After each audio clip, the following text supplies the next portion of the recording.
Assalamualaikum warahmatullahi wabarakatuh. Saya Yunafa Salsabila dari Prodi Perbankan Syariah 4A. Kali ini akan menjelaskan sedikit tentang akuntansi pembiayaan musyarakah. Musyarakah adalah kerjasama antara dua orang atau lebih, di mana masing-masing pihak saling memberikan kontribusi dana untuk usaha dengan keuntungan dan kerugian akan dibagi dua berdasarkan nisbah yang telah disepakati. Keuntungan dalam kerjasama musyarakah akan ditetapkan di awal pada saat perjanjian sebelum melakukan usaha, di mana nantinya keuntungan yang didapatkan antara masing-masing pihak besarnya akan sama sesuai dengan nisbah yang telah disepakati di awal. Selain keuntungan yang akan dibagi oleh dua belah pihak, kerugian pun sama, yaitu dibagi antara kedua belah pihak sesuai porsi masing-masing pihak dalam hal modal. Rukun akad musyarakah. Akad musyarakah terdiri dari 4 rukun, yaitu 1. Pelaku akad, 2. Objek akad, 3. Ijab dan qabul, 4. Nisbah keuntungan. Musyarakah dibagi menjadi dua, yaitu musyarakah kepemilikan atau syirkah al-amlak dan musyarakah akad atau syirkah ukut. Musyarakah kepemilikan atau syirkah al-amlak adalah kerjasama musyarakah yang terjadi karena adanya kepemilikan satu aset oleh dua orang atau lebih, sehingga kedua belah pihak sama-sama sepakat untuk melakukan kerjasama musyarakah.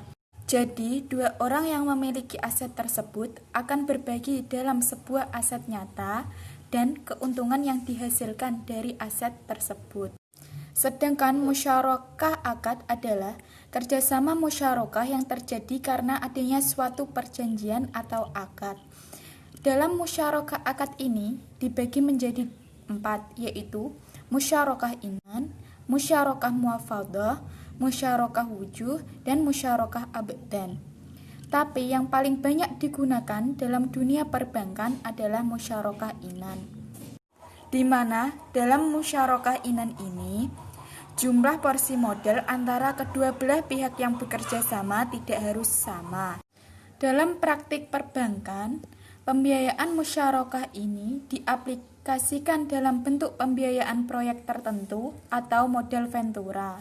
Bank dan nasabah akan sama-sama menyediakan dana untuk kegiatan usaha, di mana nantinya nasabah pembiayaan akan mengembalikan dana. Setelah proyek atau usaha tersebut selesai, nasabah akan mengembalikan dana kepada bank ditambah dengan nisbah bagian bank yang telah disepakati. Bagian bagi hasil antara nasabah dan bank biasanya akan dibayarkan setiap bulannya pada saat nasabah membayar cicilan kepada bank.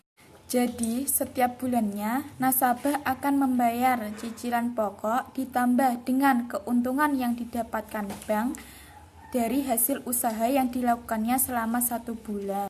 Dalam perkembangannya, akad musyarakah biasa dipraktikkan dengan pola pengkongsian mengecil atau yang dikenal dengan musyarakah mutanakisah. Perbankan, akad ini menentukan secara berangsur-angsur kepemilikan bank pada usaha nasabah semakin mengecil dan akhirnya usaha tersebut akan sepenuhnya menjadi milik nasabah. Melakukan akad musyarakah ini harus dilandasi dengan kejujuran, di mana masing-masing pihak harus saling jujur dan transparan atas usaha yang telah dilakukan. Dalam proyek musyarakah ini tidak boleh ada rahasia di antara kedua belah pihak yang bekerja sama agar kerjasama musyarakah ini dapat terjalin dengan baik. Belah pihak harus saling terbuka, terutama dalam masalah keuangan atas proyek yang telah dikerjakan. Tersebut dapat diwujudkan dengan keharusannya dibuat laporan keuangan secara berkala. Dengan adanya laporan keuangan secara berkala ini, masing-masing pihak dapat menentukan bagi hasil secara proporsional sesuai dengan kesepakatan di awal. Pada saat kita ingin mengajukan pembiayaan musyarakah di bank, ada beberapa prosedur yang harus dilakukan, yaitu pertama, nasabah akan mengajukan proses pembiayaan musyarakah dan selanjutnya bank akan memutuskan apakah pengajuan pembiayaan ini diterima atau tidak. Jika diterima, maka nasabah akan mendapatkan pencairan dana dari bank sejumlah pembiayaan yang telah diajukan. Tetapi biasanya dana yang cair dari bank jumlahnya tidak sama dengan jumlah pembiayaan yang kita ajukan, karena bank akan mengenakan biaya administrasi di mana biaya tersebut akan dipotongkan dari dana yang cair dari pembiayaan kita yang kita dapat dari bank. Setelah beberapa penjelasan dari akad musyarakah yang saya sampaikan tadi, berikut ini adalah simulasi tentang pembiayaan musyarakah di perbankan syariah.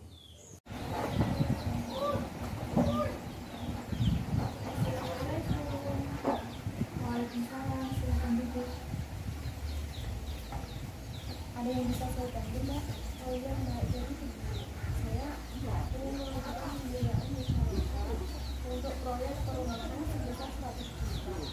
Dan kira-kira persyaratan dan ketentuannya seperti apa? Jadi begini, Mbak, sebelum Mbaknya melakukan pembiayaan proyek musyarakah, Mbaknya harus terlebih dahulu mengisi formulir pendaftaran pembiayaan serta melanjutkan beberapa berkas seperti fotokopi KTP, fotokopi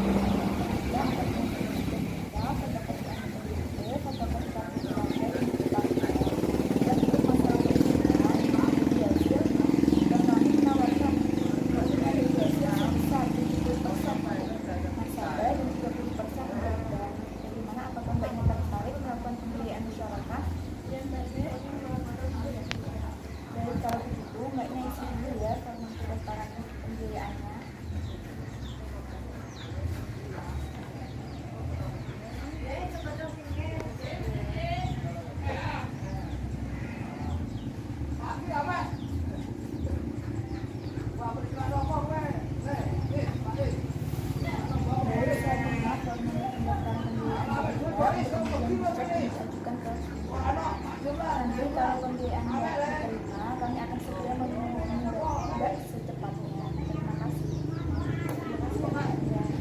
Dengan penjelasan yang dapat saya sampaikan, jika ada kesalahan informasi atau salah kata, saya mohon maaf. Wassalamualaikum warahmatullahi wabarakatuh.